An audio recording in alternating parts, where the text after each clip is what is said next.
السلام عليكم ورحمة الله وبركاته حبايبي. اللهم صل وسلم وبارك على سيدنا محمد صلى الله عليه وسلم.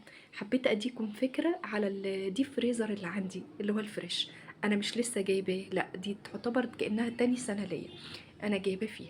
بس هو ما شاء الله لغاية دلوقتي يعني بسم الله ما شاء الله كويس معايا. دي البطاقة بتاعته، كاتب لك هنا طبعا كل حاجة تخص الماركة بتاعته اللي هو الفريش، وهو نو فروست طبعا. الساعة بتاعته 130 لتر، ودي بقية الحاجات اللي هي تخصه. طبعا هو ايه ضمان 10 سنين. هو معرفك ان ده ايه ضمان 10 سنين. بصوا اول حاجة بقى التكة بتاعت الباب بتاعته تكة امان. يعني بصوا اهو، اهو سامعين؟ التكة بتاعته تكة امان خالص. تمام. دي بقى برامج الاغذية بتاعته، عاملها لك هنا ومصورها لك، وكاتب لك تحت كل حاجة دي تقعد في الفريزر او الديب فريزر المدة بتاعتها قد ايه. هنا بقى الشاشة الديجيتال بتاعته، شاشة الايكو دي موفرة للكهرباء، موفرة الطاقة بتاعته.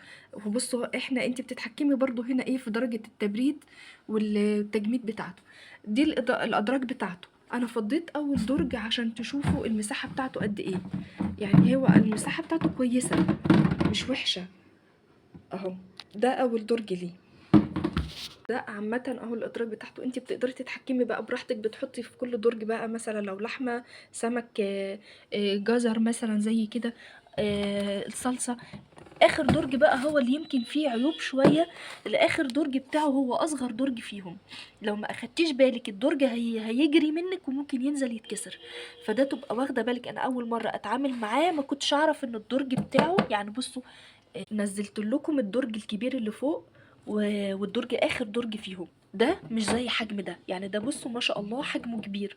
ده حجمه صغنن جدا يعني كأنه النص. ما كنتش اعرف ان ده صغير خالص، فجيت اجره كان هيتكسر مني. فتاخدي بالك ان ده اخر درج فيهم هو اصغر درج فيهم.